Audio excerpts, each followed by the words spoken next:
Hello everyone! Today we are going to talk about the different strategies to use to find the correct answer when taking a state test. Remember to click the follow button to get updates about new videos. Imagine that you are sitting in class one day and you had to take a reading test. You read the passage that is in front of you, but when you get to the question, you have no idea how to answer it. Oh no! If you've had this problem, do not worry. In this video, we will discuss some of the key strategies to use to answer reading questions that have mixed comprehension. There will also be an example at the end of this video. One of the main strategies to use when trying to answer a reading comprehension question on a state test is to read the passage twice. In fact, you should also read the question twice. When you read the passage multiple times, you might pick up important details that you might have missed the first couple times. This can help you to better find the answer and accurately understand what the main idea of the passage is about. Reading the question again is also important. Repeating the words in your mind can help you to start jogging your brain to fully comprehend what the question is asking for. As you reread the passage, try to look in the passage for possible ways that this question could be answered. Another important strategy is to find the theme of the passage or the overall message or lesson that the passage is asking. This will give you a better understanding of what the passage is about. When you do this, you can often narrow down incorrect answer choices that don't match the main idea or the lesson of the passage. If you come across a question that asks about a detail in the passage, do not just guess.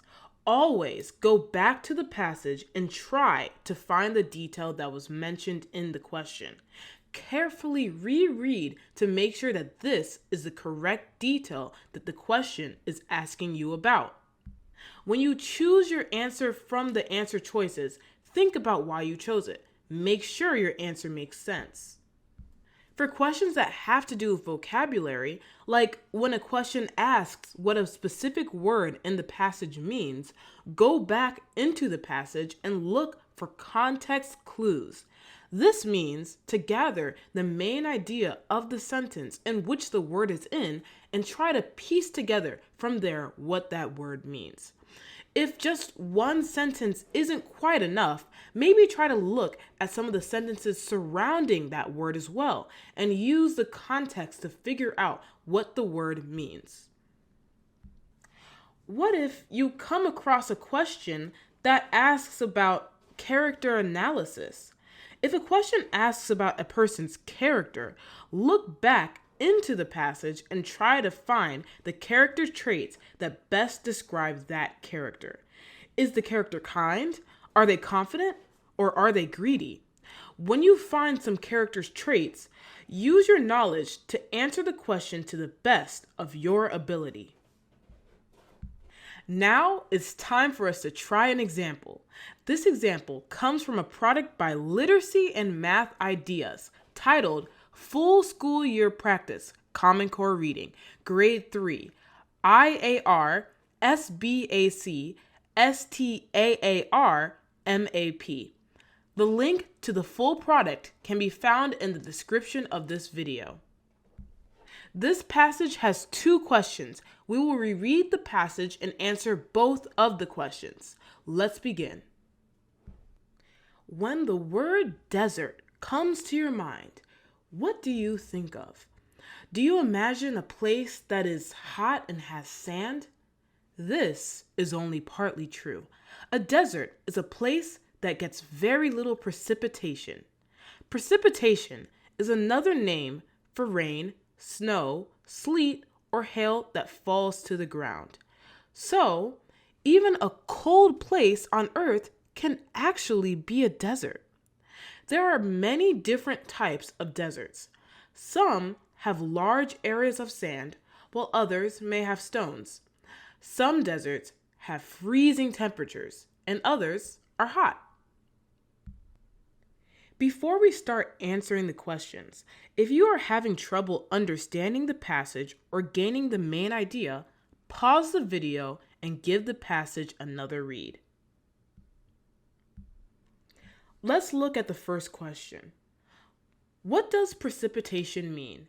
Is it A, rain, sleet, snow, and hail, B, only rain and snow, or C, hot and cool weather?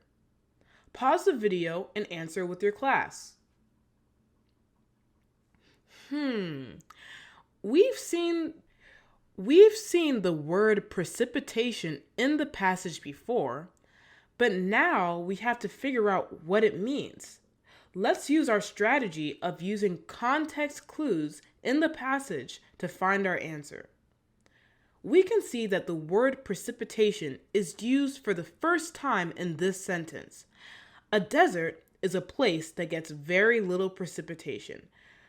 But when we read the sentence, it does not tell us very much about what precipitation means. Let's look at more sentences to see if we can get a better understanding of the meaning of the word. A desert is actually a place that gets very little precipitation. Precipitation is another name for rain, snow, sleet, or hail that falls to the ground. Perfect. From reading more sentences, we were better able to understand that precipitation is another name for rain, snow, sleet, or hail that falls to the ground. Let's look back at the question. We can see that A is the best answer choice to choose. Let's move on to the next question. How do the first two sentences help the reader understand the rest of this paragraph? Is it A, it helps the reader predict what the text will be about? B, it explains the causes and effects of deserts? Or C, it describes the reasons why precipitation is needed? Pause the video and answer with your class. To start answering this question, let's first reread the first two sentences of the passage. When the word desert comes to your mind, what do you think? Do you imagine a place that is hot and has sand? Let's think about these two sentences. These sentences ask us about what we think when we imagine deserts. What does that tell us? Choice C does not make sense because these two sentences do not mention precipitation at all. Choice B does not make sense either because we already understand that the sentences are asking about what comes to mind when we picture deserts. The only answer choice that really makes sense is A, where the sentences help the reader predict what the text will be about. These sentences get us set up to learn more about deserts. We are already picturing in our mind what a desert might look like and feel like when we read these two sentences. Therefore, A is the correct answer.